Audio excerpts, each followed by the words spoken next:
Bom dia a todo mundo mais uma vez, sejam muito bem-vindos ao Filosofia Dentro de Casa, que hoje recebe a professora mestra em Filosofia, Michele Fernandes, ela que é graduada em Filosofia pela Universidade Federal do Cariri, em Juazeiro do Norte, é mestra em Filosofia pela Universidade Federal da Paraíba e hoje atua como professora na Universidade Federal Rural do Pernambuco. A gente vai conversar sobre os flagelos, os absurdos, né, a partir de Camilo, absurdo, revolta e exílio, reflexões sobre a solidariedade. E aí, para iniciar a nossa conversa, a gente traz um trecho de A Peste, do Camus. Os flagelos, na verdade, são uma coisa comum, mas é difícil acreditar neles quando se abatem sobre nós. Houve no mundo igual número de pestes e de guerras. E, contudo, as pestes, como as guerras, encontram sempre pessoas igualmente desprevenidas. É sobre isso que a gente vai conversar hoje, com a participação da Michele, que a professora Maria Célia já está aqui lhe acolhendo, dizendo que é super bom lhe ver, enfim. Sim, Seja obrigada. super bem-vinda, Michele. Obrigada. Bom dia, né? Eu já disse. Eu queria agradecer o convite a você, Ismael, e também parabenizar a iniciativa, né? Porque é muito bom ver rostos familiares discutindo a história da filosofia, discutindo temas tão importantes e principalmente num momento como esse, né? Em que a grande maioria das pessoas estão isoladas e a gente precisa encontrar formas de canalizar, né, tudo o que está acontecendo. E a filosofia é esse canal, né? E aí essa proposta que você, enfim, está seguindo em frente é bem bacana. E aí eu gostaria de agradecer realmente o convite. E assim, trazer alguma contribuição à luz do pensamento do Camus, certo? Tá tudo certinho aí o som? Tá chegando direitinho? Aqui tá perfeito, tá tranquilo, tá? Então, veja só. Nós estamos passando por um momento histórico bastante curioso, né? Tanto do ponto de vista político, como do ponto de vista sanitário mesmo, em relação a essa pandemia, que também tem suas consequências políticas. O Camus, enfim, eu vou falar um pouco dele no sentido geral, porque acaba que é um pensador que não tem muito espaço dentro da academia, né? E a gente acaba que não estuda mesmo dentro desses grandes pensadores, ele fica um pouco mais à margem, porque ele é visto um pouco como da literatura, a literatura enxerga o Camus como da filosofia, né? E ele fica aí nesse meio porque ele é das duas, ele faz parte dos dois movimentos. E é importante que se diga quem foi, né, Albert Camus, quem era. Ele é conhecido, a grosso modo, como participante do movimento existencialista, embora ele tenha dito que não fosse existencialista, né? Então, ele estava ali próximo da intelectualidade francesa da época, com o Sartre, a Simone de Beauvoir, o Lacan, entre outros, né? Ele fazia parte daquele grupo. No entanto, ele não era totalmente daquele grupo porque ele é argelino, né? Ele vai para a França por questões, né, políticas também. Ele escrevia num jornal na Argélia, ele se envolve em algumas questões políticas e acaba indo para a França como um exilado. E o que acontece? O Camus, ele tem uma importância no pensamento dele, eu acho que pela atualidade, né? A gente pode trazer a atualidade do pensamento do Camus, não só por conta de que nós estamos vivendo uma pandemia, e para quem não sabe, o Camus escreve um livro intitulado A Peste, que inclusive volta a ser um grande best-seller na Europa agora, né? Justamente porque as pessoas encontram-se em isolamento. E, enfim, pela questão mesmo alegórica que a peste traz, nos faz refletir sobre vários aspectos. O título dessa minha fala, que eu tenho a pretensão que seja mais uma conversa, como você bem disse no início, é pensar a questão do absurdo, da revolta, do exílio e pensar a questão da solidariedade, que o Camus coloca, né? São todos temas que perpassam a obra do autor. O Camus tem uma formação filosófica, né? Ele se formou em filosofia, embora ele não tenha atuado na academia propriamente, só quando ele já é reconhecido, ele participa de algumas palestras, conferências, mas como professor ele não atua. Ele, não sei se muitas pessoas sabem, ele é acometido pela tuberculose. e isso é um grande marco na vida dele, né? Ele tinha toda essa esperança, ele é de uma família muito humilde, ele era muito pobre, o pai dele morre na Primeira Guerra Mundial, ele é criado pela mãe e pela avó, e um professor percebe os dotes intelectuais dele e resolve investir na educação do Camus. E ele se forma, quando ele está já se formando, ele é acometido pela tuberculose, e isso muda muito a visão que ele tem do mundo, e ele precisa ter uma outra postura. Então, assim, tendo esse panorama assim, geral da vida do autor, e ele mesmo diz que a vida de um filósofo está refletida nas suas obras de alguma forma. Existe uma questão que estrutura o pensamento que tem a ver com a vida que foi vivida. Então, o que eu trouxe aqui hoje é justamente fazer essa condução do pensamento do Camus, como que a questão do absurdo aparece, como que a questão da revolta aparece. Eu trouxe o tema do exílio, que não é um tema totalmente expresso na obra do Camus, mas eu trouxe porque ele está nas entrelinhas do pensamento dele, e também porque a questão do exílio nos faz pensar na nossa própria condição. E aí eu vou dizer por quê, né? E, por fim, o tema realmente da solidariedade. Veja só, no mito de Sísifo, o Camus, ele inicia com a questão lá do suicídio, com a célebre frase que só há um problema filosófico realmente sério, a saber, né, a questão do suicídio e se a vida vale a pena ser vivida. Ele inicia o livro com essa questão. Não é a primeira obra do Camus, o Camus, né, escreveu a sua tese, ele já trabalhava filosofia, mas é com essa obra e com o Estrangeiro, né, que são obras que são lançadas no mesmo ano, que é 1942, que ele é reconhecido na academia, enfim, nos círculos intelectuais. Na academia não, desculpa, nos círculos intelectuais, né? E aí, nesse livro, ele vai trabalhar realmente o que é esse absurdo, né? O que faz com que se possa afirmar que a vida é absurda. O que conduz ao absurdo? O que significa esse conceito, certo? E o Camus, ele parte dessa questão que a filosofia teria esse compromisso primordial em responder essa questão, né? Que é a questão pelo sentido. Há um sentido, né, para a vida, e, enfim, e aí ele diz que essa é a questão que os filósofos, primeiramente, devem se deter. Mas que, de alguma forma, todas as outras questões remetem a essa questão, porque ela é uma questão primordial, né? Ela é uma questão pelo sentido da vida. E ele vai dizer o seguinte, veja, todos os homens, todos os seres humanos já foram capazes de pensar na sua própria morte. Mas nem todo mundo se mata, né? As pessoas pensam, mas existe uma grande quantidade de pessoas que permanecem vivas. Essas pessoas que permanecem, elas permanecem. Por quê? O que faz com que elas permaneçam, né? Aí ele se ocupa dessas pessoas, de nós, né? Dos que estão ainda com a consciência no mundo. Alicerçado em quê? E ele vai dizer assim, olha, às vezes, quando você chega nesse momento, que é o momento da negação da vida, porque o suicídio é a curva máxima em que o pensamento pode dar diante, né, da negação do mundo, quando ele chega nesse ponto, existe aí algo que é muito importante, que é a questão realmente de uma dúvida e de uma negação de tudo que você tem na sua vida, né? Que você chega nesse ponto, significa que o seu pensamento ele deu a curva quase que final. Mas há uma volta para a grande maioria, segundo ele. E essa volta, ela é baseada em quê? Aí ele vai dizer, olha, existem filosofias e religiões que dão conta de dar uma explicação para o sentido. Então, aquela pessoa permanece vivo porque ela encontra uma filosofia ou uma religião que dá esse sentido para ela, certo? E aí ela nega a questão da morte. Ela permanece viva, alicerçado por esses valores. Veja só, o Camus vai chamar isso de fuga, né? Porque você acabaria com essa tensão que precisa permanecer do homem com o mundo.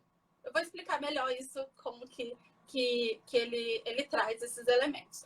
Veja só, o absurdo, que é a grande pergunta que a gente faz quando entra em contato com o pensamento do autor, o que é o absurdo? Quer dizer, olha, o absurdo é o silêncio do mundo diante da racionalidade que lhe cobra um sentido. Veja, eu olho para o mundo, eu recobro o sentido dele e o mundo devolve. Ele devolve, por exemplo, uma guerra. A guerra a gente pode pensar nos aspectos políticos e sociais, mas uma pandemia. O que justificaria o fato de existir uma pandemia? Faz com que a racionalidade, a inteligência, ela vacile, porque em uma última instância ela não vai conseguir respostas definitivas para as perguntas que a inteligência se faz. Né? E o Camus acha que tudo bem, né? Você não encontrar essas perguntas, aliás, essas respostas definitivas. O que importa é essa tensão que há entre o homem e o mundo, e isso configura o absurdo. Né? Ele vai pensar nessa tensão entre os dois. O que acontece? Você tem, dentro dessa obra, que é o Mito de Sísifo, eu trouxe algumas aqui comigo. Oi, você falou alguma coisa? Não, só riu. Não, só tava. Certo. Veja só, no Mito de Sísifo, a gente tem a alegoria, né, mitológica mesmo, que chega ao fim, mas há todo um percurso em relação à questão da relação entre a filosofia e a vida. De você olhar para o mundo e recobrar dele um sentido e buscar esse sentido por meio da racionalidade, e a racionalidade, por vezes, negar. O que o Camus pretende nesse caminho? Mostrar que o importante, né, o que permanece assim, na vida, realmente vai ser essa tensão. Porque quando você mata essa tensão por meio de filosofias e, às vezes, de religião, você acaba que tira o fundamental da vida, que é isso. Né? Você acaba que comete também um suicídio, que ele vai chamar de suicídio filosófico, certo? Então, nesse primeiro momento, é bom contar o seguinte: o Camus parte da questão do sentido, né? Do sentido, se existe um sentido para a vida, como que você, enfim, olha para o mundo e recobra dele esse sentido, e esse sentido lhe trai, né, de uma certa forma. E é importante destacar que o Camus está alicerçado muito a partir da filosofia nietzschiana, né? E da máxima do niilismo, que é o espírito mesmo de uma época, né? De uma negação de valores absolutos, de uma negação de uma transcendência, né? De uma filosofia. E o Camus mesmo diz no Mito de Sísifo que as metafísicas, elas dão um sentido, mas elas também traem um pensamento, né? A sua revelia. Porque quando você cria um sistema, tudo tem que fazer sentido no interior desse sistema. E para o Camus não faz. Né? Então, nesse primeiro momento, é importante colocar isso. Ele era um crítico, né, dos absolutos, de uma metafísica que alicerce e estruture qualquer espécie de narrativa em relação ao mundo. Essa questão, ela está presente na racionalidade, quando a gente olha para o mundo e se pergunta e cobra um sentido, mas ele devolve com silêncio. E aí a questão é, o que a gente faz com isso? Né? Se a inteligência e a racionalidade cobram um sentido no mundo, se o mundo devolve com silêncio, de acordo com ele, qual é o nosso lugar nele? Pensando, aí ele diz, isso em duas vias. Ou você cria um sistema e a partir desse sistema você adere a esses valores e permanece vivo, mas do ponto de vista dele você cometeria um suicídio filosófico, ou você vai para a segunda opção, que, segundo ele, seria esse enfrentamento do absurdo, certo? E aí, importante destacar também, e isso eu acho que já fica um pouco claro a partir da minha fala, que o Camus, ele não estrutura o pensamento dele como um sistema. Né? Ele é totalmente contrário à noção de um sistema estruturado. Por isso que, na filosofia, ele tem bastante dificuldade em ser aceito, né, academicamente falando. Porque ele não faz essa estruturação que nós estamos acostumados. Né? Ele traz, ele diz, inclusive, que a filosofia ela é uma criação. Né? Kant é tão filósofo quanto Dostoiévski para ele. Né? Então, assim, e ele diz que mesmo Kant é um escritor. Então, assim, isso para a gente, né, que tem essa formação mais acadêmica, soa um pouco, né, estranho, porque a filosofia ela precisa depreender conceitos a partir das questões, né, que esse autor vai colocar, né, enfim, em questão. Mas, em relação ao Camus, ele não faz nada disso. Né? Ele pensa a filosofia por uma outra via. E que eu acho realmente que é muito interessante, justamente por perpassar várias áreas. E aí uma coisa que eu não falei é a seguinte: o pensamento do Camus, ele se realiza em ciclos, certo?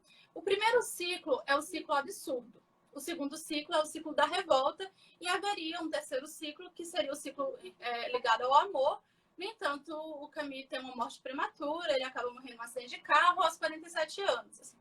É uma morte, digamos que jovem, né? E eu até, quando escrevi na minha dissertação, coloquei aquela questão de que os deuses gostam dos jovens, né? Talvez ele tenha ido aí por uma questão dos deuses gregos, enfim, ter uma predileção por ele. Mas a questão é que nesse primeiro ciclo, que é o ciclo absurdo, você tem 3 obras que mostram esse mesmo sentimento. E eles chamam realmente de sentimento. O absurdo não é um conceito assim, fechado, como a gente conhece a filosofia, mas é um olhar diante da realidade do mundo. Né? E aí, o que acontece? No mito de Sísifo, a gente tem o absurdo como ensaio filosófico, e a gente tem no Estrangeiro, que foi uma obra, né, que é considerada um best-seller também, que é do Camus, que escreveu no mesmo ano, a questão também do absurdo e do niilismo presente na obra. E nós temos a peça Calígula, que está presente também o tema do absurdo. Por que essas 3 vias? O Camus diz que o mesmo pensamento ele precisa encontrar múltiplas formas de expressão. E isso faz com que a gente compreenda esse pensamento de formas distintas. O que acontece?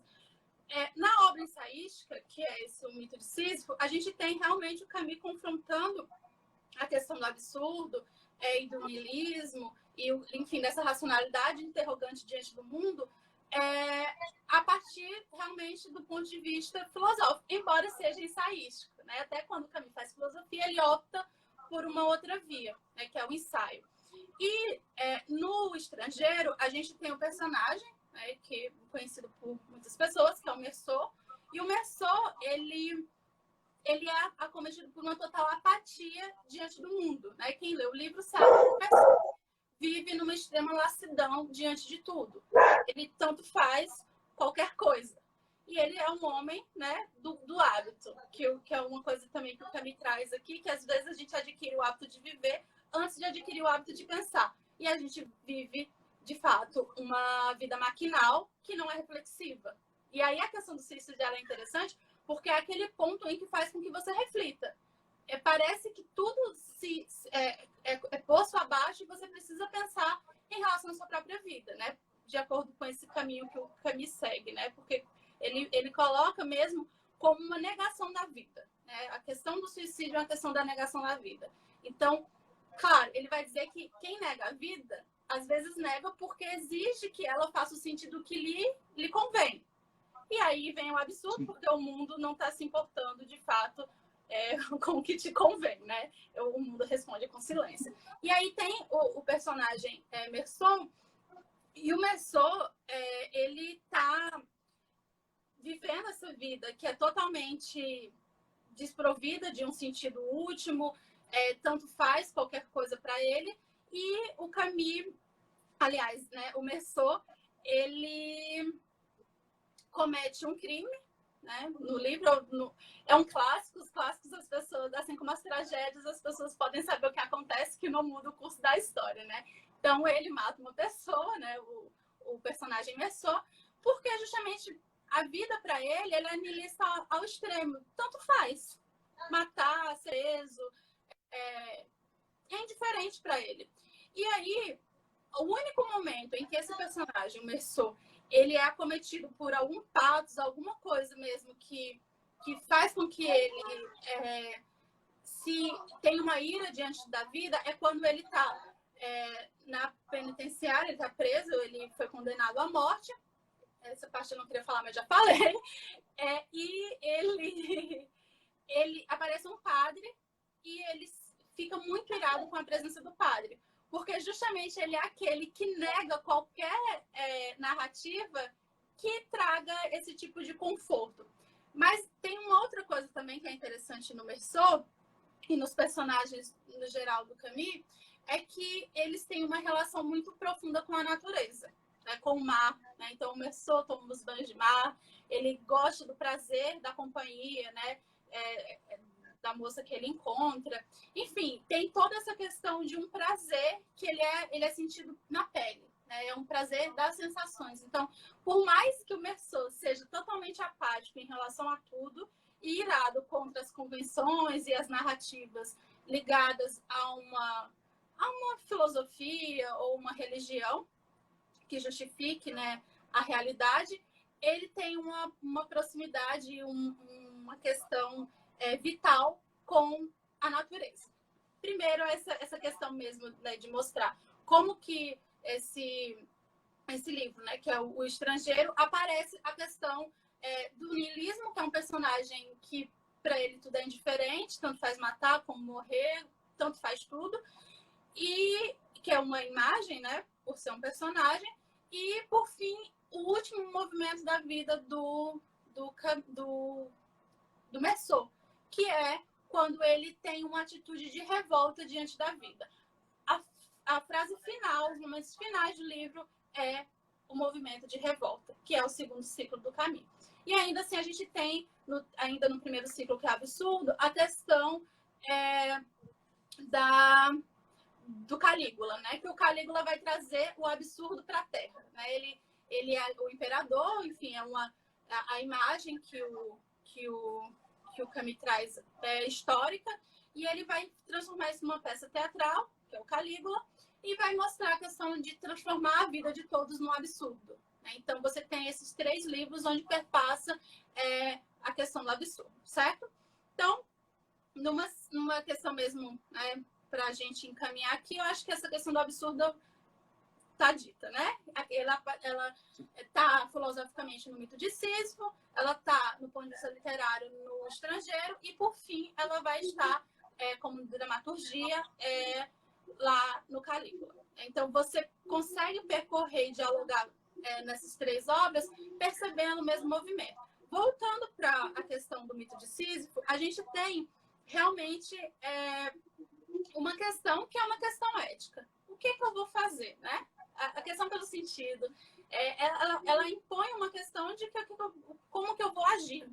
E aí o Camus, ele elege 3 figuras que ele diz assim, olha, na ausência de um conceito que justifique e que ordene o modo de vida absurdo, eu elejo personagens, né? Então ele traz alguns personagens que, né, para ele representariam um absurdo. E ele eu vou me deter somente em uma que eu considero a mais importante, e ele também diz que é a mais importante, que é o Criador. O Criador é aquele que cria o mundo. Né? O Criador, ele traz uma nova narrativa para o mundo. Ele é o artista, né? Aquele que faz com que ele traz um novo olhar para a realidade. E ele sabe que o artista cria para nada. Né? Ele cria, e depois que ele cria, a obra já não é dele. Tá fora dele. Então, para ele, é a representação máxima do absurdo. E, enfim, e ele faz também analogia em relação ao ator, que eu acho muito genial, que ele diz que o ator é aquele que reina no campo do perecível. Ele vive e morre em poucas horas e vive uma existência inteira que, às vezes, a pessoa que está na plateia durante uma vida toda não passa por aquelas questões. Então, o que o Camus coloca é a capacidade que a gente pode ter por meio da arte de ver, enfim, através de olhares distintos, viver existências que são outras, e isso faz com que a gente tenha uma outra postura diante da vida. Né? Então, a gente tem, nesse primeiro momento, essas questões.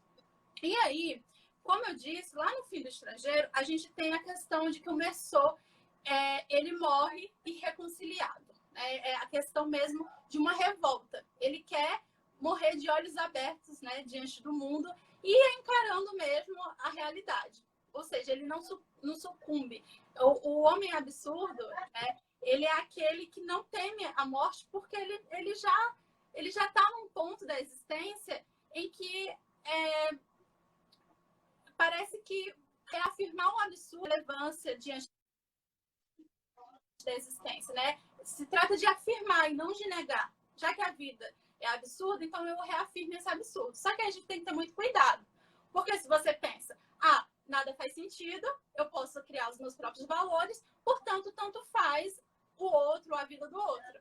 E o Camus diz, não, isso ele não trata tão bem no Mito de Sísifo. A gente vai ver isso no Homem Revoltado, enfim, outros textos dele também.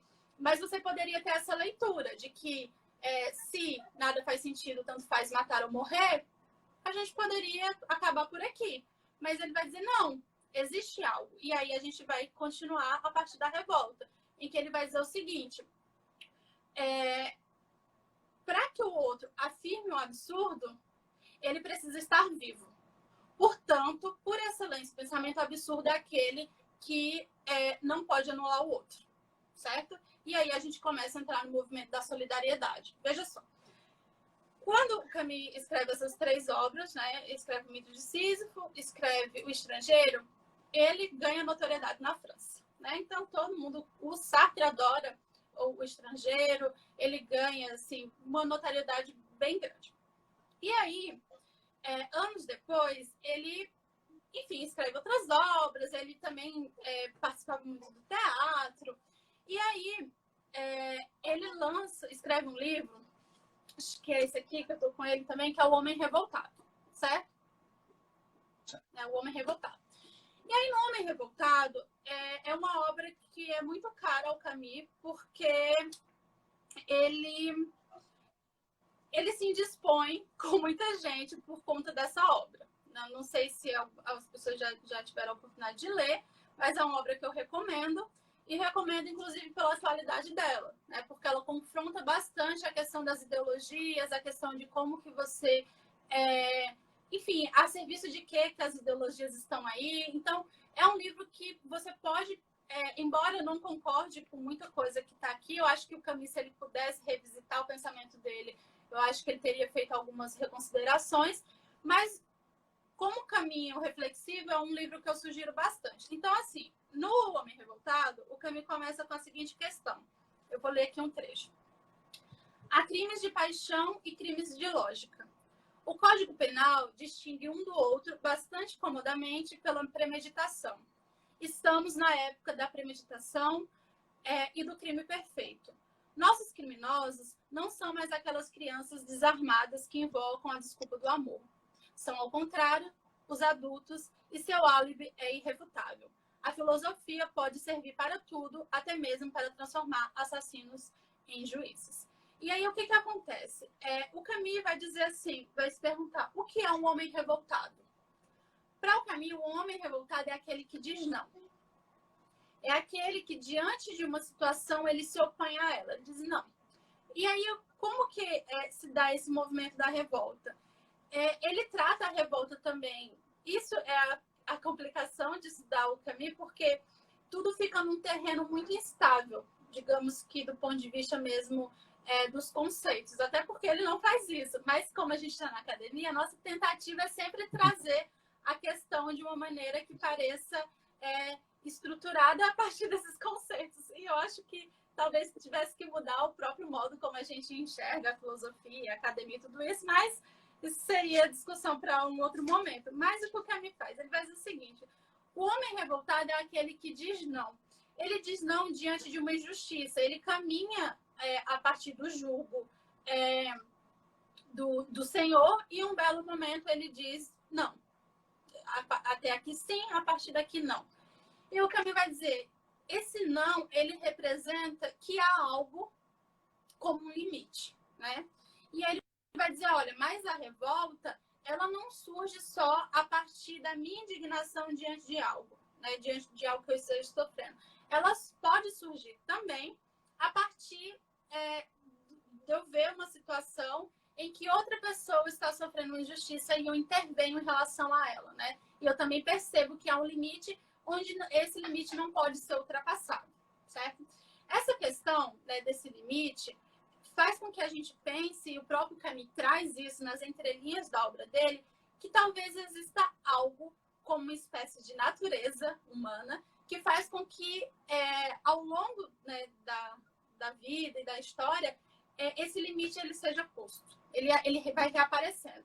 E ele vai dizer na questão mesmo do sentimento de revolta, que ele vai explicar como que vai surgir essa questão da revolta e como que ela se perde dentro da história e como que ela se torna uma ideologia e como que essa ideologia, que a questão da revolta, ela para o Camus é um sentimento legítimo, mas como que ela vai entrando no interior da história, ela vai se distorcendo até chegar no ponto em que há a anulação do outro, né?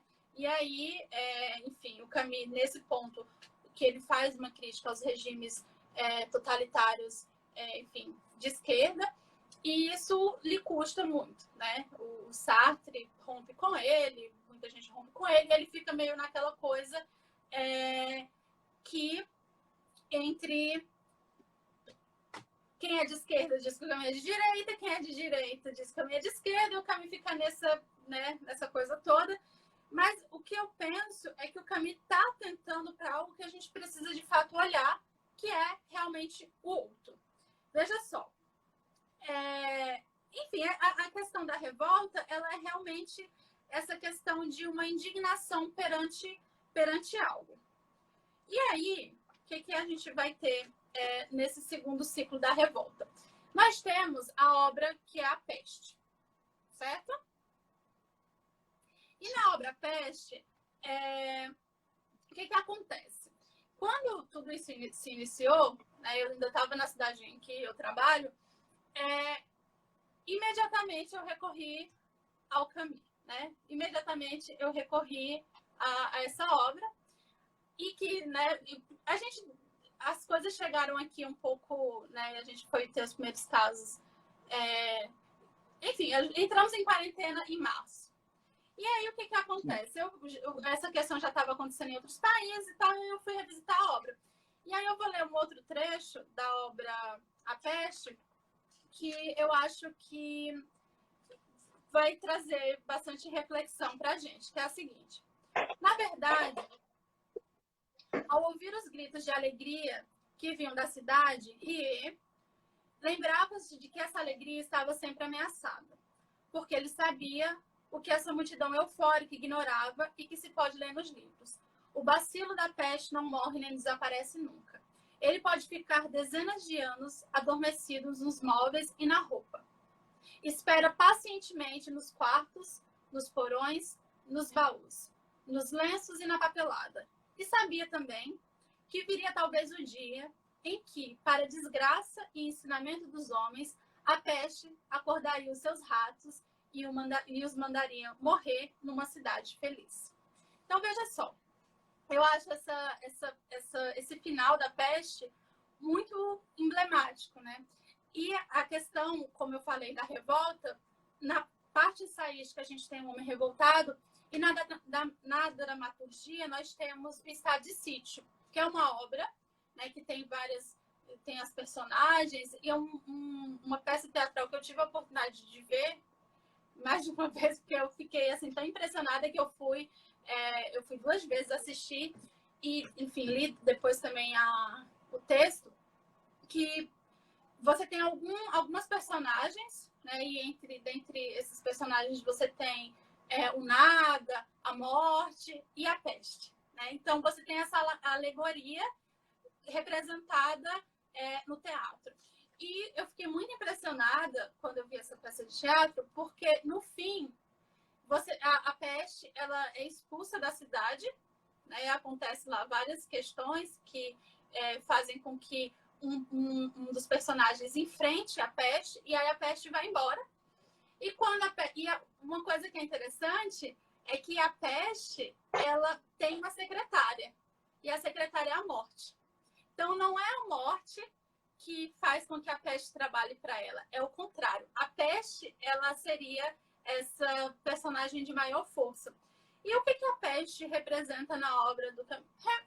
Representa os flagelos da existência, representa uma situação em que todos estão vivendo uma mesma realidade. E aí a gente entra no ponto em que é uma mesma realidade. A gente tem que pensar um pouco nisso, que é a crítica que o Sartre faz ao Camus, que o absurdo, enfim, para uma pessoa, enfim, pobre, uma pessoa que tem mais recursos, não é o mesmo. Então, eu acho que isso precisa ser pontuado. O absurdo não é o mesmo. O que a gente está vivendo no interior, né, de uma pandemia, de uma peste, né, como o Camus coloca na obra, ou mesmo uma guerra, nunca é a mesma coisa para todos, né? Embora seja uma situação coletiva, para o Camus, ele acaba colocando que faz parte de um mal coletivo. Então, assim, quando a peste ela é expulsa da cidade lá no estado de sítio, que é uma peça que tem uma dimensão realmente política, a peste ela chega e ela quer dominar a cidade, ela toma o poder da cidade do ponto de vista político mesmo, ela é expulsa. E quando ela é expulsa, como eu disse, é muito interessante porque ela vai, né, e aí tem toda a questão mesmo do teatro, da representação, a peste sai e ela sai com uma altivez que é muito interessante de ver e está presente também aqui na obra A Peste. Porque ela diz assim, eu vou, mas eu volto. Porque eu vou com a fronte levantada dos espíritos obstinados. E eu acho essa frase, assim, incrível, porque mostra que é preciso ter uma altivez maior do que a própria peste para você resistir a ela, né? E ela vai, né? Lá no estado de sítio, ela vai embora. E aqui também, na peste. Só que aí o Camus não é um livro premonitório, nem nada, mas ele diz que a peste volta. Enfim, basta que a gente conheça a história, a gente entende que tem esses momentos em que as coisas reaparecem. No entanto, esse livro trata da peste como uma alegoria, né? Ela é uma alegoria do nazismo, só que também pode ser...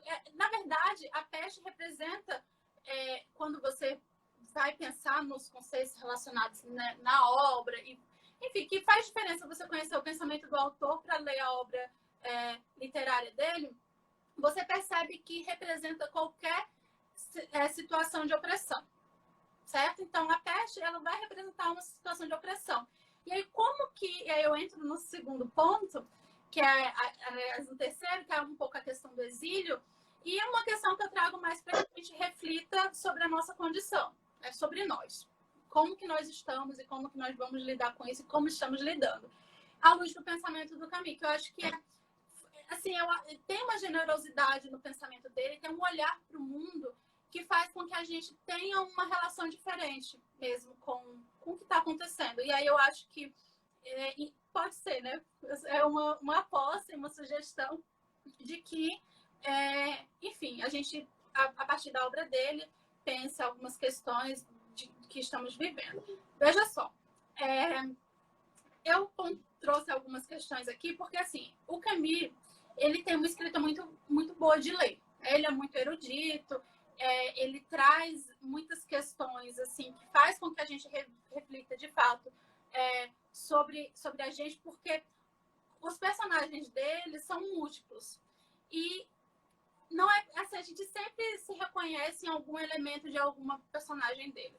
E aí na Peste a gente tem alguns perfis, né? Nós temos um médico, que é o Dr. Riet, nós temos um prefeito, tem um juiz, a gente tem um jornalista, um padre, e tem um capitalista, digamos assim, que é uma pessoa, né, que está preocupada com outras questões. Então, assim, você tem várias... E aí tem a questão, né, o jornalista representaria essa questão da liberdade e do amor, porque ele está preso na cidade, né, ele vai para Oran, que é a cidade onde se passa, né, essa crônica, e quando ele vai fazer uma reportagem sobre a situação dos árabes, né? Então, ele vai fazer essa reportagem, e aí, no meio da reportagem, a crônica, né, a história, ela se coloca da seguinte forma. Tem um médico, né, enfim, primeiro se narra a própria cidade e narra como que se dá a vida mesmo das pessoas, que elas vivem de maneira muito simples,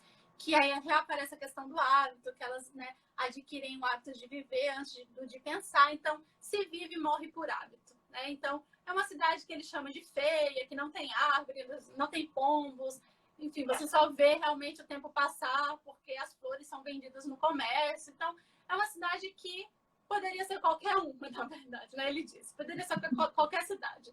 E aí, começam a acontecer alguns fenômenos, que são os ratos que aparecem mortos, né? Então, aparece um rato no apartamento lá, no corredor do Dr. Riet, E aí o síndico não, o porteiro. E aí é interessante essa questão do porteiro, porque o porteiro é uma personagem que sempre aparece nas obras do Camus. Sempre tem um porteiro que tem uma função ali na narrativa que é muito interessante. Então, tem o porteiro, que é o Michel, e aí ele encontra esses ratos e acha que alguém jogou os ratos, e o Dr. Rie, que é o médico, quando ele vai atendendo as pessoas, ele vai percebendo que em outros lugares aparecem esses ratos mortos, né? Vão aparecendo vários ratos mortos.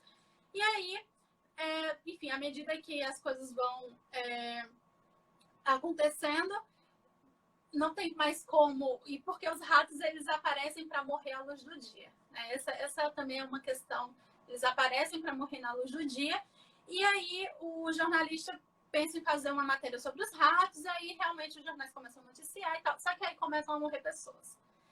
E aí tem uma frase que eu acho interessante, porque diz assim, os jornais já não noticiam, né, na mesma velocidade com que a questão, porque os ratos morrem nas ruas e os homens morrem em casa, né? Então, e aí fica toda aquela questão, né, na obra, assim, de se declarar que se trata de uma peste.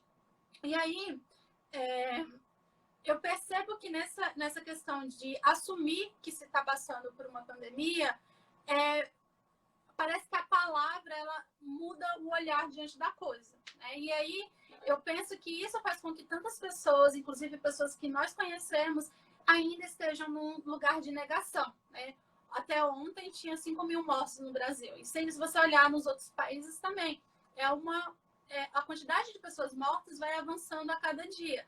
Só que parece que ao olhar para a realidade e perceber essa realidade, você vai ter que mudar a sua postura diante do mundo. Você vai precisar refletir, porque a peste, para o Camus, é algo que você não tem como negar, né? Por mais que você negue, ela vai aparecer em algum momento, né? Assim como a guerra. Por isso que tem uma analogia muito forte entre a peste e a guerra. E por isso que na frase, né, que eu trouxe, eu fazia trazia essa citação. Porque para o Camus, há de fato, as duas são mal coletivo. São o ápice do mal coletivo. Não tem como você se eximir de uma peste ou de uma guerra. Embora, né, é importante fazer essa ressalva, que o Sartre mesmo faz para o Camus, não é a mesma para todos. É porque você tem toda uma questão econômica e material. Mas uma questão que eu acho interessante é que, logo no início mesmo do livro, se traz a palavra peste acabaram de ser pronunciada pela primeira vez. Ou seja, quando ela é pronunciada, quando alguém tem coragem de dizer do que se trata pela quantidade de mortos, o olhar diante das coisas muda. E aí eu trago aqui uma citação do Dr. Rie, que eu acho que é muito interessante, inclusive, para a negação que nós estamos vivendo, né? Porque a gente teve a declaração terrível ontem, né? De que, ao ser questionado pela quantidade de mortos, o presidente, já tinha dito antes, né, que ele não era coveiro, e aí ele disse, e daí? Né? E aí eu acho que, e daí que, né, eu acho que essa citação, ela traz, ela convida um pouco à reflexão. Ao olhar pela janela, a cidade não mudara. Mal se pode dizer que Rie sentia nascer dentro de si esse ligeiro mal-estar. Dizer que Rie sentia esse desânimo diante do futuro que se chama inquietação. Ele procurava reunir em seu espírito o que sabia sobre a doença. Números flutuavam na sua memória e ele dizia a si mesmo que umas 3 dezenas de pestes que a história conheceu tinham feito perto de 100 milhões de mortes. Mas o que são 100 milhões de mortes? Quando se faz a guerra, já é muito saber o que é um morto. E visto que um homem morto só tem significado se o vemos morrer, 100 milhões de cadáveres semeados ao longo da história esfumaçam-se na imaginação. O médico lembrava da peste de Constantinopla, que, segundo Procópio, tinha feito 10 mil vítimas em um só dia. Então, assim, o que essa citação nos faz pensar? Que quando a gente vê números, né, a gente vê os Estados Unidos tinha 60 mil mortos, a China 4 mil e tantos mortos. Isso se perde na abstração, porque são números. né? Não, a gente não vê um rosto ali naquele número. E o Camus, ele vai trazer, por meio da alegoria da peste, uma sensibilidade diante disso. Porque a guerra, ela mata, a peste da mesma forma, só que a gente não deve abstrair o que é o ser humano, né? E o número é uma abstração do que é o ser humano. Então, por isso que mesmo quando a gente vê as notícias, algumas pessoas ainda não se sensibilizam diante dela, porque ela é um número. É preciso que se veja, né? E aí, quando a gente viu, né, quem viu as covas em Nova York, né? E as pessoas sendo enterradas de maneira agrupada, ou mesmo em Manaus, faz com que a gente sinta realmente um peso. Porque se você resta, né, alguma humanidade em você, você não vai responder e daí. Né? Você realmente vai reconhecer naquelas pessoas histórias, né? Elas têm histórias, elas têm rostos, elas, enfim, têm amores. Então, aqui a gente percebe muito essa sensibilidade que o Camus traz, né? A partir desses personagens. Enfim, e aí nós temos a questão que é um ponto que eu também gostaria de trazer, que é o exílio, né? Então, o que é estar exilado? Né? Veja, a questão de ser estrangeiro aparece, como eu disse, nas obras, né, do Camus. E eu percebo essa questão do exílio de nós mesmos, como que nós estamos vivendo diante do que está sendo posto. A grande maioria das pessoas, pelo menos que eu conheço, mas a gente sabe que tem pessoas que estão ainda trabalhando por uma questão mesmo, né, de necessidade material, mas e mesmo essas pessoas que estão na rua trabalhando já estão vendo uma realidade que é diferente, né? Você percebe que alguma coisa na ordem do dia mudou, embora ainda se negue o que está acontecendo, mas você já percebe que há uma outra coisa acontecendo ali, enfim, conosco. E aí a questão do exílio que o Camus traz nessas obras é que o estrangeiro, ele é um estrangeiro da sua pátria, mas ele é um estrangeiro também diante do mundo. Porque parece que a todo tempo o mundo está dizendo que nós não somos daqui. Né? Tem sempre esse embate, dessa tensão, e que o Camus diz que ela se apazigua de vez em quando, né? Nesses raros momentos em desprendimento do mundo, você se sente realmente ligado e pertencendo ao mundo, mas novamente, em algum momento, há de novo a ruptura. E aí é por isso que ele traz aqui no mito de Sísifo a própria imagem do Sísifo, né? Que é sempre um movimento de subida e descida. Nunca é um movimento de, pronto, agora eu estou reconciliado com o mundo e acabou, e eu vou viver assim para sempre. Não, é esse movimento mesmo de tensão. E aí, essa questão mesmo de ser estrangeiro, de estar exilado, aqui no livro as pessoas também entram em quarentena. E primeiro eu percebo que o Camus fez um estudo realmente muito bom, porque tem todo um movimento subjetivo mesmo, de uma aceitação no nível pessoal mesmo do que está acontecendo. Primeiro a gente nega, né? Então, não vai chegar aqui. Né? O primeiro pensamento vai chegar aqui, todo mundo foi pro carnaval, não vai chegar. E aí começam a aparecer as pessoas pensam, não vai chegar aqui, que é uma cidade muito pequena, vai ser nos grandes centros. E você vai, ao mesmo tempo, percebe que tem um inimigo invisível que uma hora pode ser que apareça ou não, né? Então tem toda essa questão de uma tensão mesmo e de uma aceitação do que está acontecendo. E as personagens, né? E a cidade em si, os concidadãos, né? Como Camus chama, eles passam por esses processos também. E aí tem um momento em que eles realmente ficam recolhidos. E aí, que é o momento da aceitação, né? Que eles entendem que realmente, né, não tem como negar mais. A partir desse momento, posso dizer que a peste se tornou um problema comum a todos. Até então, apesar da surpresa e da inquietação trazidas por esses acontecimentos singulares, cada um dos nossos concidadãos seguia com suas ocupações conforme pudera, no seu lugar habitual. E, sem dúvida, isso deveria continuar. No entanto, uma vez fechadas as portas, deram-se conta de que estavam todos, até o próprio narrador metidos no mesmo barco e que era necessário ajeitar-se. Foi assim, por exemplo, que a partir das primeiras semanas, um sentimento tão individual quanto o da separação de um ente querido se tornou subitamente o de todo um povo. E juntamente com o medo, o principal sofrimento desse longo período de exílio. Né? Então, assim, a questão que ele traz aqui é justamente quando a cidade, porque a cidade ela é sitiada, né? Ela entra em estado de sítio também, e as suas fronteiras, as suas divisas, né? Elas são fechadas e todos que estão ali vão ter que ficar ali. Né? As pessoas vão ter que dar conta de viver a partir, enfim, desse fechamento e tal dessa cidade.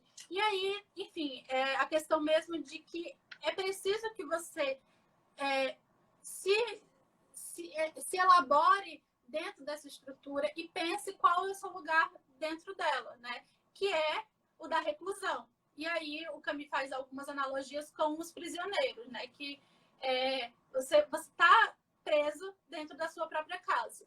E lembrando que esse exílio e essa questão de ser estrangeiro, ela aparece na obra do Camus, né, de diferentes formas. E aí isso me fez muito pensar na nossa condição mesmo, no que nós estamos vivendo.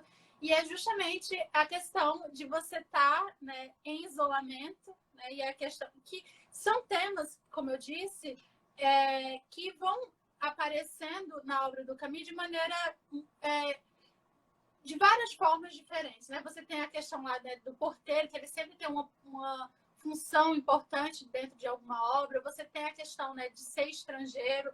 Você tem a questão também da pena capital, né, da pena de morte, que é um dos temas muito fortes da obra do Camus, que é a recusa em matar, a questão da pena de morte. Ela vai reaparecendo na obra dele.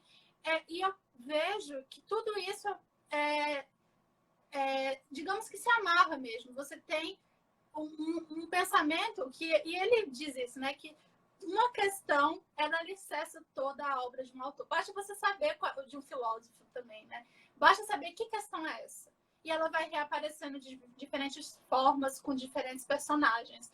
E então, o que acontece? A gente tem essa questão mesmo do estrangeiro, e eu penso mesmo na questão das pessoas que estão longe dos seus entes queridos, né? As pessoas que estão tendo consciência do que está acontecendo, estão longe dos seus entes queridos, estão em outras cidades, estão longe das suas coisas, das suas casas, do trabalho também. Enfim, e aí a questão mesmo de como que a gente, e aí eu trago como um convite mesmo reflexivo, como que a gente lida com todas essas questões que nós estamos aqui imersos. Né? E nesse ponto, de alguma forma, trata-se de um mal coletivo. Né? Por mais que a gente saiba que existem estruturas sociais e formas como que isso chega em determinadas pessoas, mas é um mal coletivo. Né? E o caminho atenta para isso, que quando a gente entende, né, que é de fato um mal coletivo, a postura diante do que está acontecendo, ela muda. E eu acho que eu falava em relação ao próprio coronavírus, né? Que é um vírus que faz com que a gente pense de fato sobre a questão da solidariedade. Porque, veja, você tem o vírus, ele percorre, né, nas cidades de uma maneira muito silenciosa. Né? A pessoa pode ter contraído e ficar por dias assintomáticas e, no fim, apresentar algum sintoma, ou não apresentar sintoma nenhum, ou simplesmente ter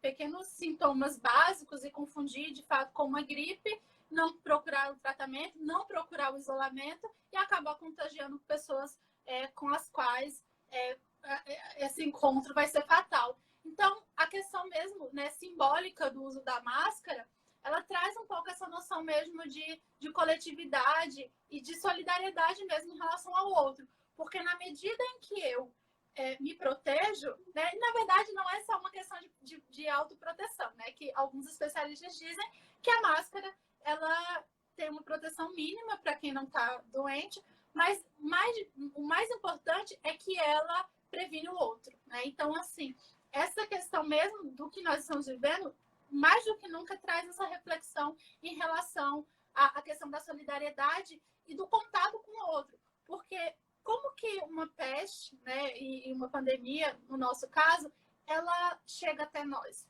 Pelo contato com o outro, né? Existe um outro com o qual eu tenho um contato que, enfim, às vezes a pessoa não sabe, né, não apresenta sintoma e transmite. Mas se esse outro tem consciência do que está acontecendo, ele se cuida e, à medida do cuidado que ele, né, tem, ele cuida do outro, né? Então, o Camus, ele traz muito esse olhar em direção ao outro. É a partir do outro que eu reconheço a minha existência, né? A minha humanidade. Ele diz assim, por mais que o pensamento revoltado e do absurdo, ele não tenha uma metafísica, no outro eu me transcendo, portanto, existiria essa metafísica de uma revolta por haver uma transcendência no outro. E aí, enfim, eu acho que no que eu trouxe aqui é um convite mesmo a que a gente pense na nossa situação e do ponto de vista existencial, do ponto de vista político também, porque a peste mostra esses aspectos das relações que há entre as pessoas e, assim, também penso que é um autor que traz um olhar ainda, digamos que, embora que ele fala no mito de Sísifo, que é pensar uma vida sem esperança. Mas eu acho que o Camus tem uma aposta na vida. Né? Ele faz essa aposta quando ele nega o suicídio e ele faz essa aposta de novo quando ele nega a possibilidade do assassinato. Então é um autor que faz... E lembra muito o encontro, né, do Nietzsche, de que diante de uma realidade que me ultrapassa, qual postura eu vou ter diante dela? E é uma postura de revolta e de uma altivez diante do que está acontecendo. Né? Então, assim, o que eu tenho pensado do ponto de vista pessoal mesmo é justamente entender que uma hora, de alguma forma, isso vai se transformar, né? A gente vai ter dias depois, embora há uma negação, né? Que faz, e o Camus até diz, quando eu saí de casa, não estou em casa, quando eu saí de casa, eu achei que ia durar menos de um mês. Acho que durar uns 15 dias. E então, é que eu achei interessante que eu trouxe os livros realmente do Camus. Né? Eu trouxe poucas coisas, trouxe os livros do Camus. E que me ajudou bastante aqui para trazer essa live de hoje. Eu saí de casa achando que ia durar pouco. Né? Então, assim, de uma certa forma, eu estou longe das minhas coisas, estou longe do meu trabalho. E a gente precisa se repensar dentro disso. Qual o espaço que eu vou ter? Né? Como que eu vou ter uma saúde mesmo, física, mental, diante do que está acontecendo? E aí eu acho que o Camus fornece, né, um olhar, né, que é um olhar que não despreza a realidade de forma alguma, ele a enfrenta, e a partir desse enfrentamento a gente se encontra, né? E sempre numa relação com o outro. Acho que... Eu posso ficar falando mais também. Pode deixar aí. Temos tempo para isso agora. Temos ainda 40 minutos aí pela frente. Então, mas, enfim. Tem perguntas? Tem duas questões. Eu, na verdade, tinha separado duas aqui.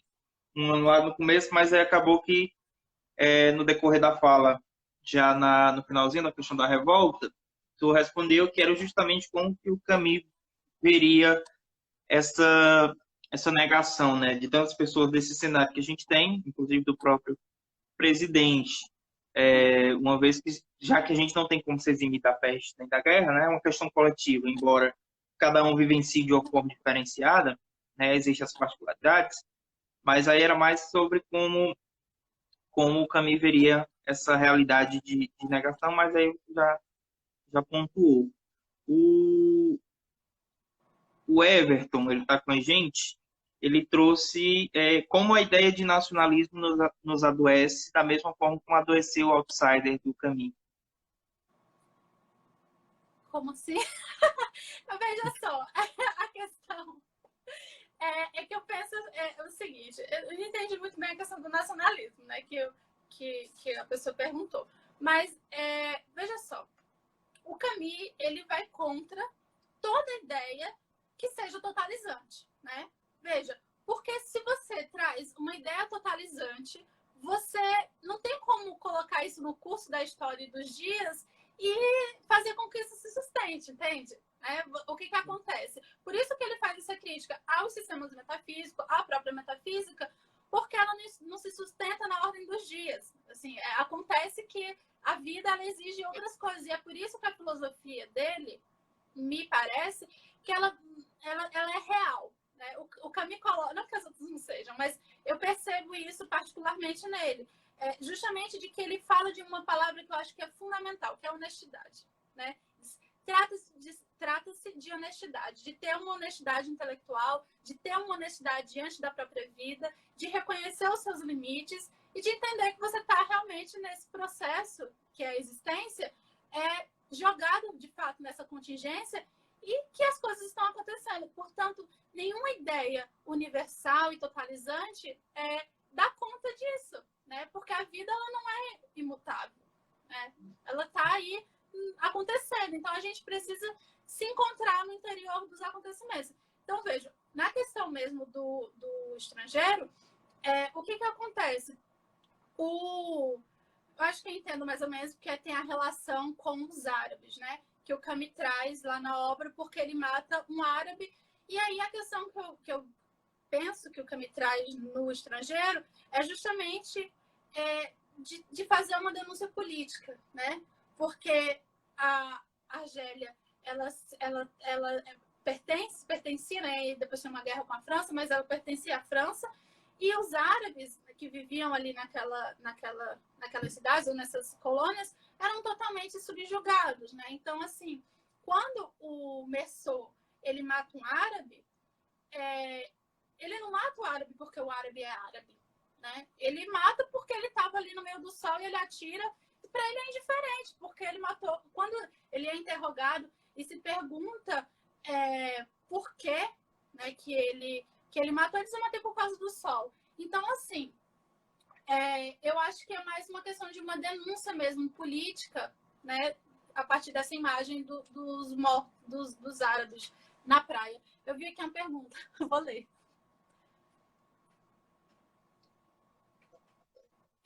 A peste seria a consumação do absurdo ou a possibilidade de superá-lo por uma criação de sentido como enfrentamento. Então, veja só, a questão da peste, veja só, a peste ela aparece como algo que está exterior, né, ao ser humano, né? É algo que faz parte desses infortúnios que a vida nos acomete. E o Camus traz isso sempre na obra dele. Um dos pontos também que reaparece é a questão da morte de criança. O Camus diz, não há nada que justifique plausivelmente o fato de uma criança morrer, né? Então, sempre existe, eles na cidade mais feliz, mais organizada possível, crianças talvez ainda morram, né? E aí, o que eu trago, né, com essas representações? É que sempre existirá para o Camus algo que ultrapassa. E aí a questão é o seguinte, na peste, né, a peste, ela é uma alegoria de algo que nos ultrapassa, né? Então, eu acho que tanto faria ser peste, como ser guerra, como a morte, como, enfim, né, determinadas múltiplas possibilidades. O que acontece? Quando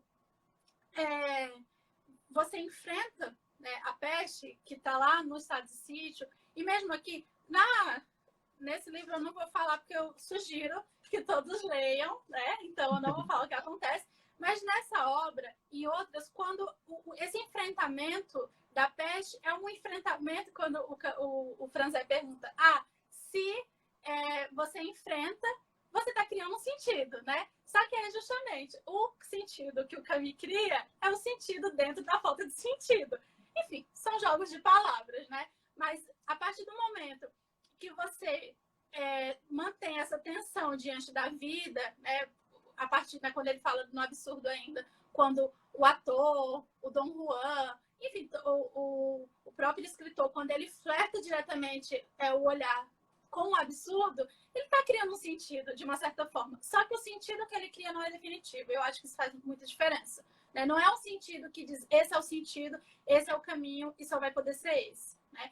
É um sentido que se elabora a cada vez. E ele é um sentido que não é o mesmo para todos, né? Então, assim, eu entendo a pergunta, mas eu entendo que não é um sentido definitivo, né? Não é um sentido como algo que se estrutura e é só isso e pronto. Mas é numa ideia mesmo de tensão e de lidar com as situações a partir, né, da singularidade das situações e a partir da singularidade das pessoas. Não sei se eu respondi, mas eu entendo um pouco dessa forma.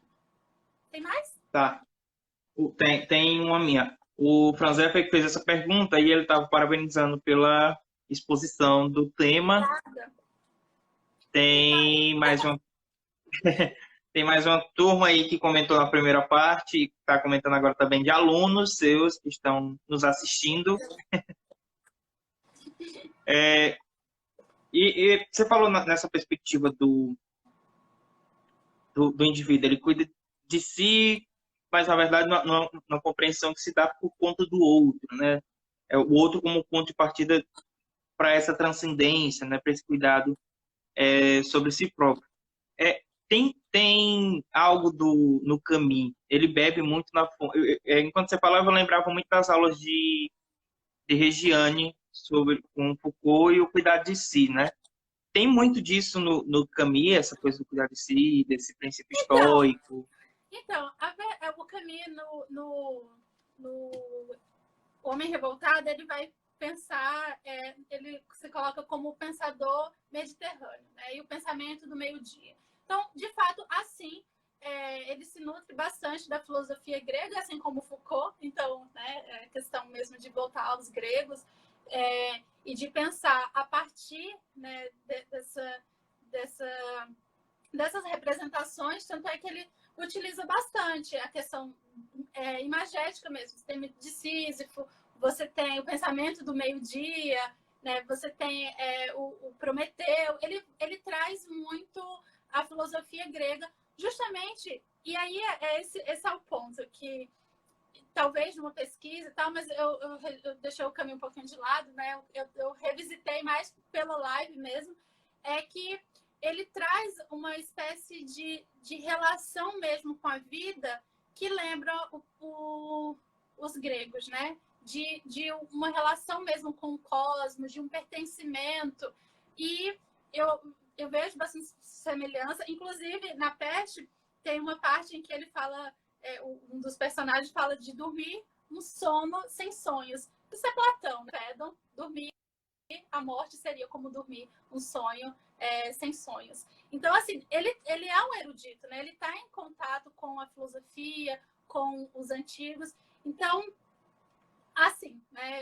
Faz total sentido a pergunta, e justamente porque parece que ali, né, para o Camus, existia mesmo uma outra relação com o mundo, né? E aí é isso que ele pretende, digamos que trazer, né, como reflexão, já que nós somos, digamos que, apartados do mundo, né? E aí é justamente a partir do pensamento dos gregos. Agora, assim, a questão do cuidado de si, eu não vejo tanto na obra do Camus. Mas a gente pode, né, pensar que há uma semelhança na medida em que, quando ele pensa assim, a questão de uma vida que uma vida não examinada não vale a pena ser vivida, né? O Camus traz um pouco disso também, né? De uma reflexão, de um olhar para a existência de uma verdade em relação à própria condição. Então, tem bastante. O Camus, ele traz múltiplas vozes. A gente é um autor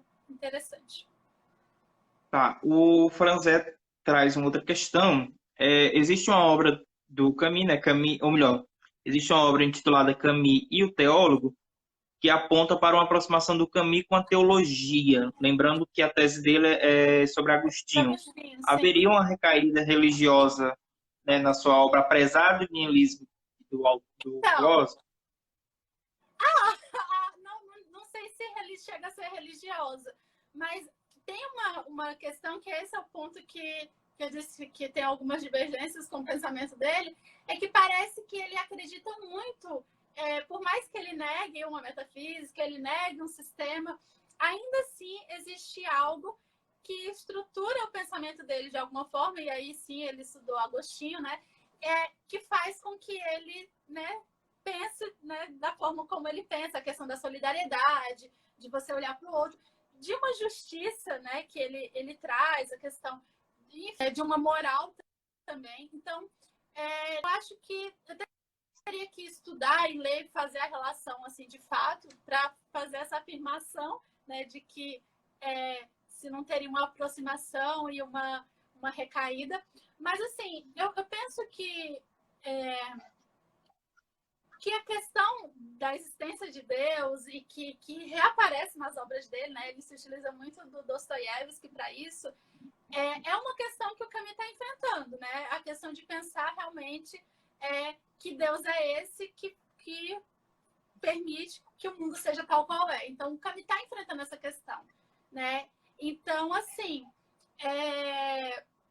tem aí algumas questões que eu acho que daria para pensar bastante, mas eu não acho que ele negue totalmente o niilismo. Eu acho que ele enfrenta o niilismo, certo?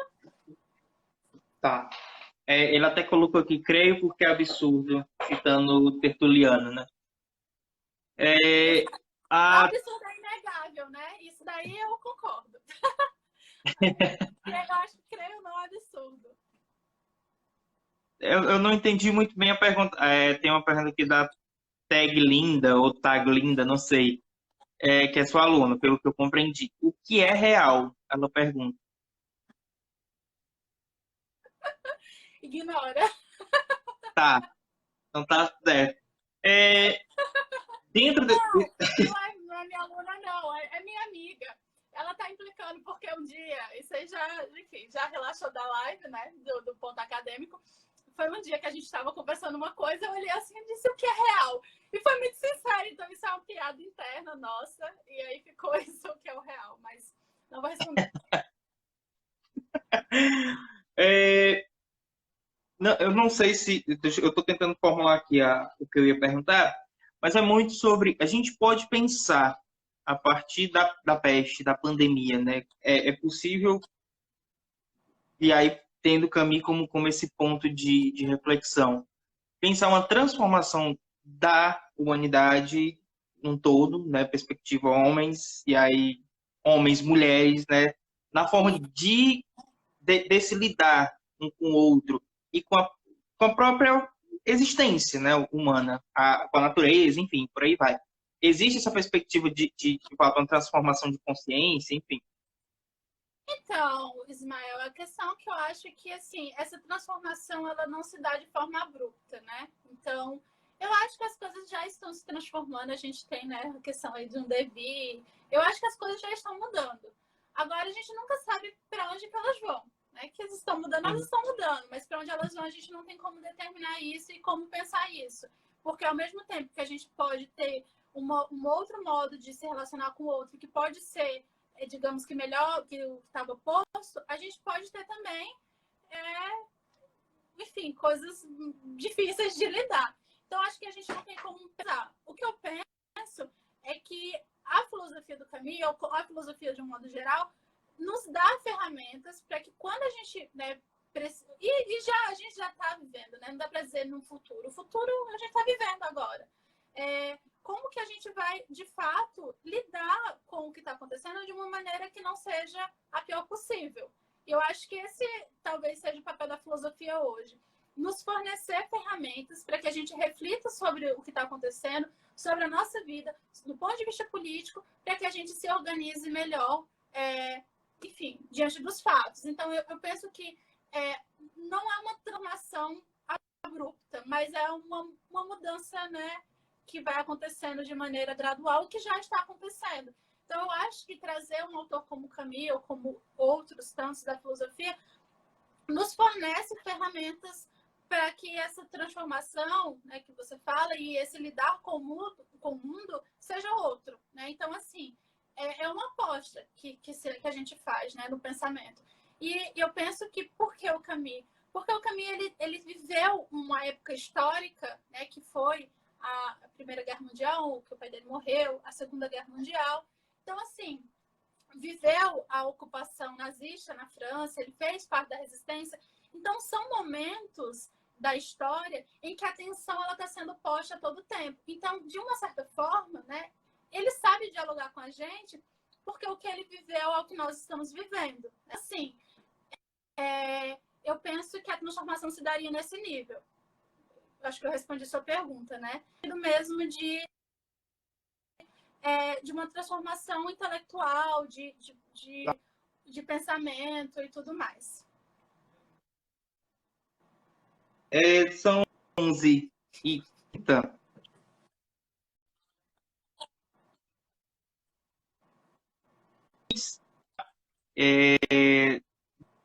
Surgiu vários comentários aqui elogiando pela participação, parabenizando pela exposição e tudo mais. O tema super interessante. Enfim, vários e vários elogios.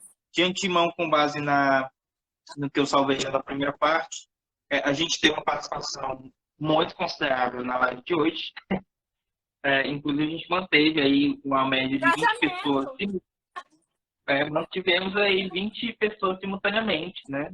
Eu acho que de simultâneo é a participação, a melhor participação simultânea que a gente tem. Porque, na verdade, né, a gente tem mantido um diálogo, uma interação de 30, 40, 50, a gente já chegou até 70 pessoas durante a live. Isso não quer dizer que essas 50, 60, 70 pessoas estejam o tempo todo na live, né? O que está é esse olhinho aí. Mas em algum momento elas foram atravessadas, elas foram perpassadas por esse espaço de reflexão, tá?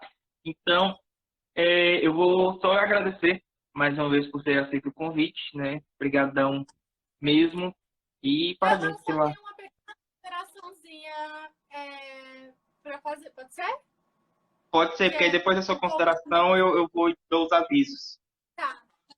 Tá bem.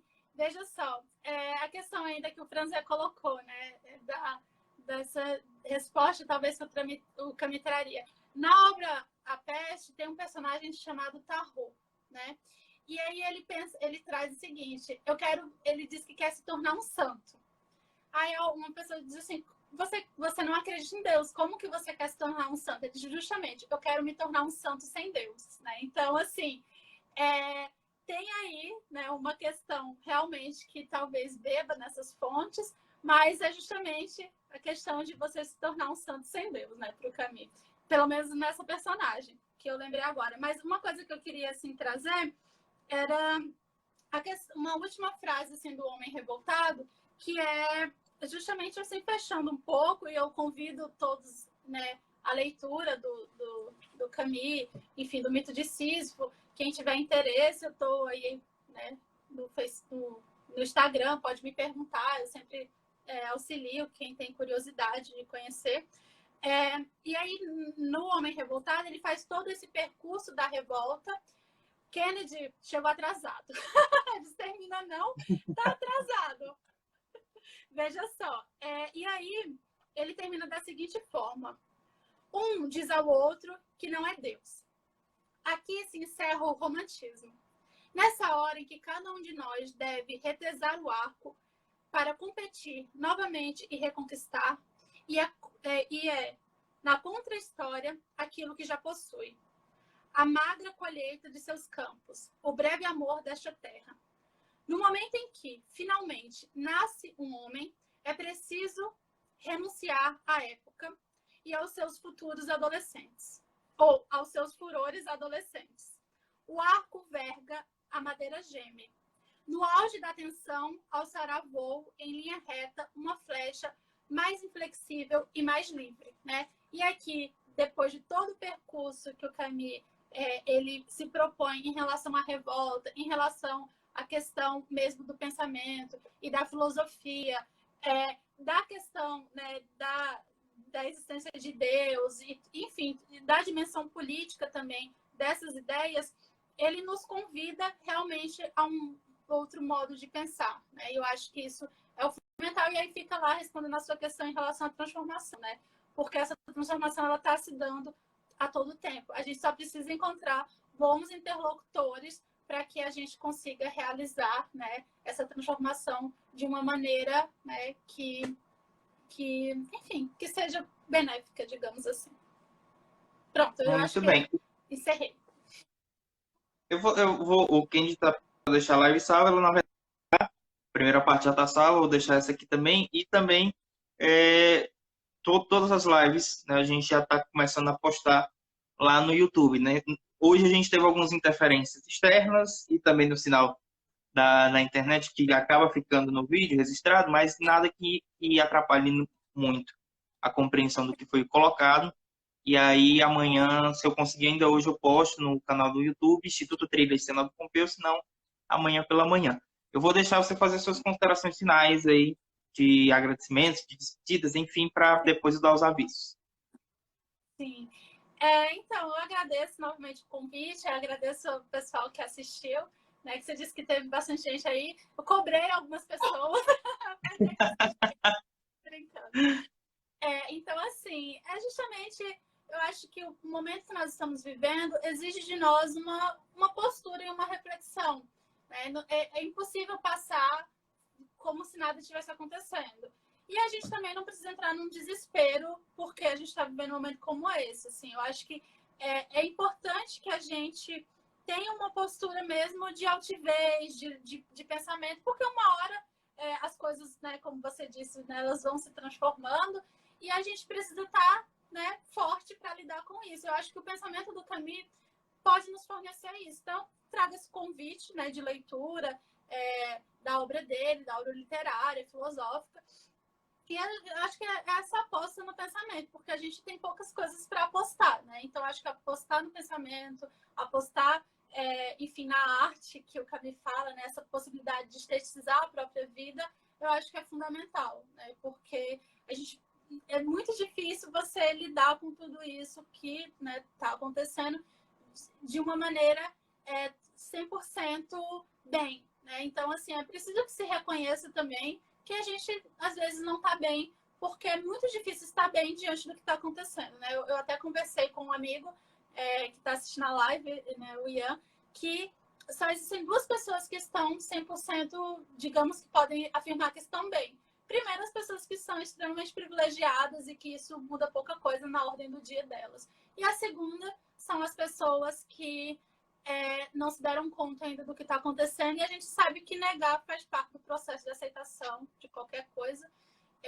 Né, para algumas pessoas, esse movimento da negação ele é o inicial, mas para a grande maioria, que somos nós, né, nós estamos sendo afetados constantemente pelos acontecimentos. Então, eu acho que a gente ser afetado mostra a nossa humanidade, mas isso não pode nos acometer, né? No sentido da gente ficar numa situação de imobilidade. E eu acho que a sua live, assim, essa proposta de realizar lives, enfim, de colocar a gente para pensar é uma forma de vida, né? E de resistir diante do que está acontecendo. Eu achei uma cena interessante que quando eu botei uma roupinha, né, tal, e aí a minha amiga entrou, olhou e disse, nossa, eu senti que as coisas tinham voltado ao normal porque eu te vi se preparando para algo. Então, eu acho que são esses pequenos momentos que nos traz lucidez. Acho que basicamente é isso.